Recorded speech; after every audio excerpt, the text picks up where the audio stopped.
Na uho mi je prišlo, da ti Logitech naušniki stanejo 17krat več kot tiste gaming slušalke, katere se reviewal v zadnjem videu. Tiste iz Lidla. Pa so 17krat boljše? To se sliši kot odlična ideja za novi video.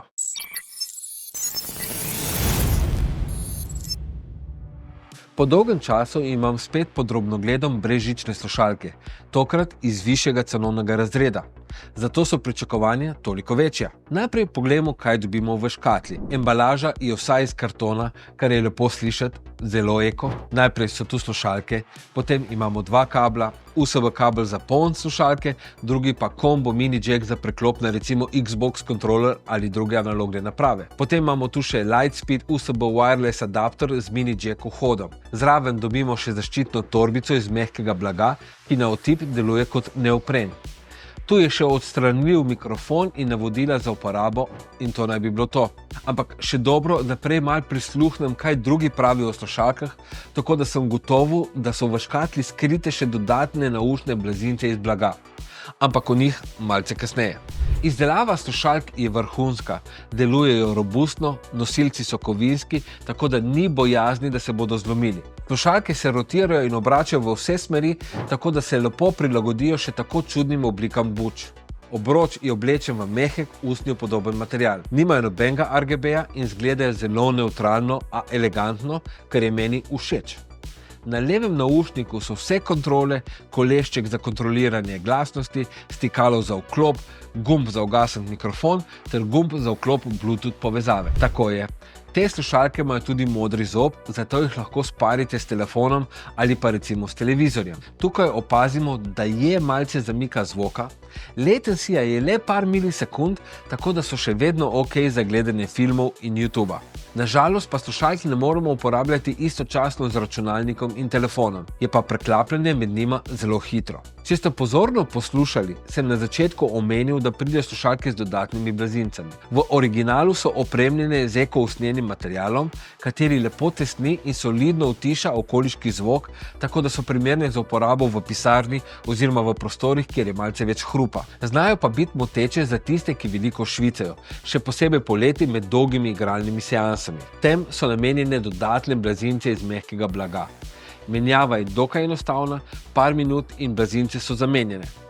Ni pa tako enostavno, da bi jih vsak dan menjavo. Te so res prijetne na otip in dolgotrajno nošenje je še bolj prijetno kot pa z usnjenimi. Ampak pozor, menjava blazinic občutno vpliva na zvok. In tako smo že pri najpomembnejšem delu tega videa, tako da pozorno prisluhnete.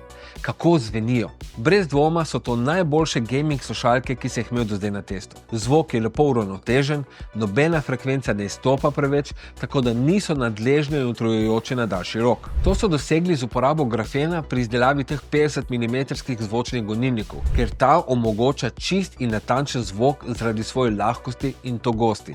Kaj pa je to grafen? Grafen je dvodimenzionalni material, sestavljen iz enega sloja ogljikovih atomov, ki so razporejeni v obliki satovja. Je izjemno tanek, debeline le enega atoma in velja za enega najmočnejših, najlažjih in najbolj prevodnih materialov na svetu.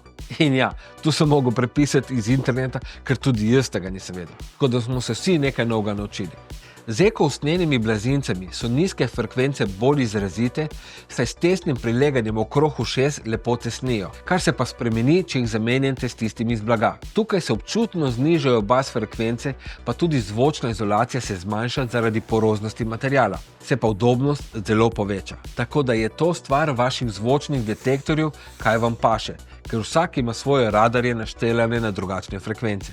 Jaz osebno bom ostal na blazincah iz blaga, ker so mi bolj udobne kot tiste iz eko-usnja. V igrah slušalke blestijo. Zvočna slika je kristalno jasna in ko se jih navadiš, z lahkoto določiš, kje se nahaja sovražnik. Niso najbolj glasni naušniki na svetu, ampak kar se mene tiče, so ok. Treba šparati ušesa. Ko preklopimo na Bluetooth, je razlika v kvaliteti zvoka občutna. Sicer uporablja modri zob 5.3 standard, a se ta ne more primerjati z 2.4 GHz frekvenco preko dongla, ki pošilja nekompresiran signal. Pač čutiti je Bluetooth kompresijo, ko preklapljaš med signali. A zato niso krive slušalke, oziroma so, ker imajo tako dobre membrane, da slišiš razliko. Zdaj, to je daleč od slabega zvoka, da ne bo pomote, ker jaz sem zavestno iskal razliko, a ko ti enkrat vzameš slušalke in greš ven, tega ne boš zaznal. V glavnem, v osnovi so, kar se zvoka tiče, te slušalke zelo nevtralne, tudi v primerjavi z mojimi D770 Pro. Brez težav jih priporočam za multimedijo, montažo video in podobno. Za produciranje muzike pa vseeno raje priporočam kakšne bolj temu primerne studijske slušalke. Kaj pa mikrofon? Kot sami slišite, je to ena velika žalost. Ne razumem, kako si je Logitech dovolil dati tako podpovprečen mikrofon v slušalke, ki stanejo okrog 250 €. Tiste iz Lidla za 14 € imajo 17-krat boljši mikrofon. Res, ne razumem tega in to je največja raka rana teh v osnovi odličnih slušalk. Ampak, če niste streamer, je mikrofon dovolj dober, da vas vaši soigralci slišijo in to je to. Na hitro si poglejmo še Logitechov software. Poudariti moram, da ne rabite nalagati nobenih programov za uporabo slušalk. Ko prvič vklopite ključek v računalnik, ta zazna slušalke in jih lahko takoj uporabite. Programska oprema je potrebna samo za dodatne nastavitve slušalk in ekvilajzerja. Program je minimalističen, nezahteven in pregleden. Nudi osnove, kot je uravnavanje EQ-ja slušalk, žal je ta samo 5-pasovni in ima zelo ozkofrekvenčni spekter in te nastavitve se lahko shranijo v slušalke same. Če želite, lahko vklopite tudi virtualni surround DTS X 2.0, katerega slušalke podpirajo. Pri nastavitvah mikrofona lahko vklopite Blue Voice prednastavitve. Te naj bi izboljšale zvok mikrofona, ampak pričakovati čudežno izboljšavo je utopično. Z vklopom presetov se vam odprejo tudi dodatne nastavitve mikrofona, kot so EQ, Noise Reduction, kompresor, limiter in tako naprej. Ampak nočem zveneti kot pokvarjena plošča, ko v vsakem videu o gaming slušalkah priporočam SteelSeries GG programsko opremo. In ja, tudi danes jo bom. Zastonj ponuja ogromno in predvsem ima boljši ekvilajzer kot Logitechov skupek Kode. Jaz sem si tle uredil EQ slušalk, tako da zvenijo odlično, če tudi imam gor blazince z blaga. Naušnike lahko uporabite tudi na PlayStationu, na Macih, na Xboxu bo deloval samo preko mini jack kabla, a jih bo treba ugasniti, da bodo delovale preko žice. Tako je, delujejo tudi kot pasivne slušalke in če vam zmanjka baterije, jih lahko preko kabla uporabljate naprej. Skoraj bi pozabil, baterija. Ta naj bi zdržala 50 ur. Pri meni je po 14 dneh normalne uporabe vsaj 2 uri na dan, brez da sem jih ugašal, kazalo še 16% baterije. Tako da zna ta trditev držati. Upam, da zdaj nisem kaj pozabil, ampak če sem, me vprašajte spodaj v komentarjih. Ko potegnem črto, mislim, da so te Logitechove ušesne objemalke odličen nakup, če seveda iščete nekaj v tem cenovnem rangu. Z nakupom ne boste nič zgrešili. Ok, zdaj pa moram počasi končati, dovolj je bilo za danes.